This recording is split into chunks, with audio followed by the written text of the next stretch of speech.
If you've even just glanced at social media, you have probably seen at least one headline about a woman named Lynette Hooker who has gone missing in the Bahamas.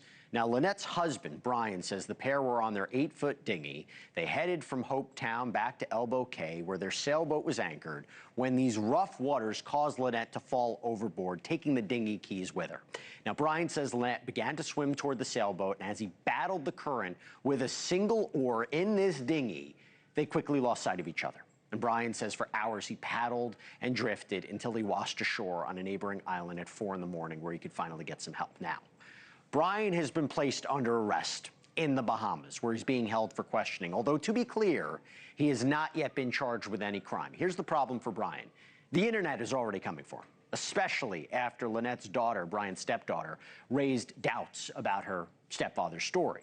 In fact, here's what she told our NewsNation affiliate in the family's home state of Washington. I have a hard time believing that she just fell off. Even if she did, I don't understand why he didn't drop anchor and look for her. Michigan, by the way. Sorry, apologies for that. So Brian Hooker has retained an attorney, unequivocally denies any wrongdoing, but less than a week into the investigation, is Brian already being tried in the court of public opinion? Has he been found guilty there? Joining me now is somebody who knows all too well how media attention can affect a case like this. Cole Goldberg was charged and tried for the attempted second-degree murder of his girlfriend at the time, a personality on the popular show 90 Day Fiancé. Cole was accused of trying to drown her in 2022 after the two jumped off a boat following what witnesses described as a dispute, a situation that Cole and a judge agreed was misinterpreted after Cole panicked and struggled to swim in the current. Cole was acquitted of all of those charges just last month. He is now advocating for fair trials and due process. Cole, thank you for coming on the show. Appreciate it. So, look, in the eyes of our legal system, I'm an attorney. You're innocent until proven guilty. My understanding is you say, look, in a case that gets this much media coverage, it's different, like yours did. And now, unlike the death of Lynette Hooker, it feels like the opposite. What do you mean? Jesse, first of all, thank you so much for having me. But yes, in the court, you're presumed innocent, of course. But in the public eye, it feels like the opposite.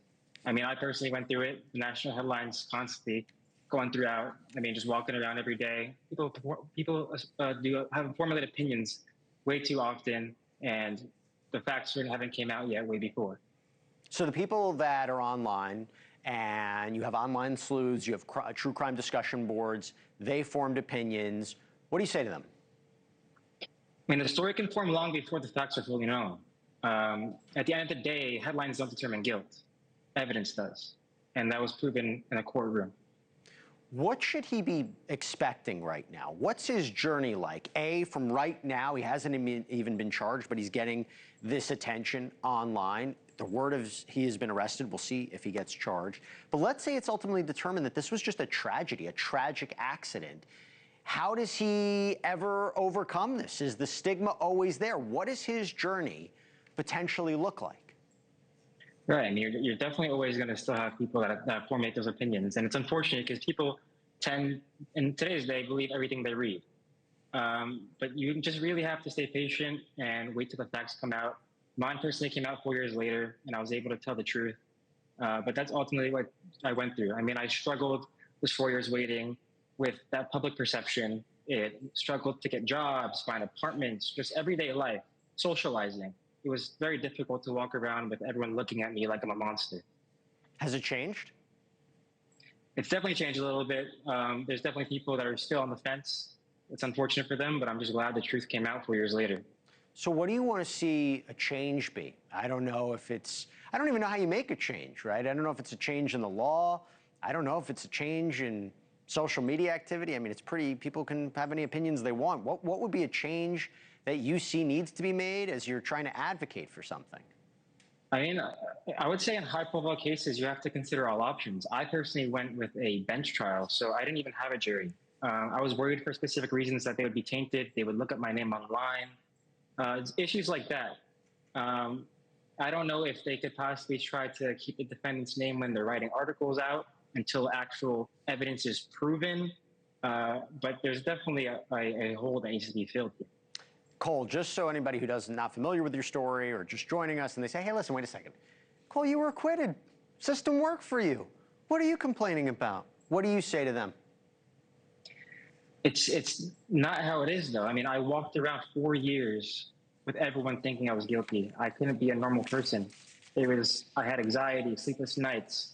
It was a big issue, and it's a fight that's not over yet, honestly. I mean, I'm sure people are going through this all the time, and it's an issue that needs to be resolved. Do you think it would help for someone, and obviously from a legal point of view, I will tell you it can get legally dicey if you do this, but do you think it would help for someone to do interviews, to go on podcasts, to go on TV shows, to do live streams, to take questions, to be out there, to change the narrative? Again, if someone is criminally charged, that can have disastrous consequences.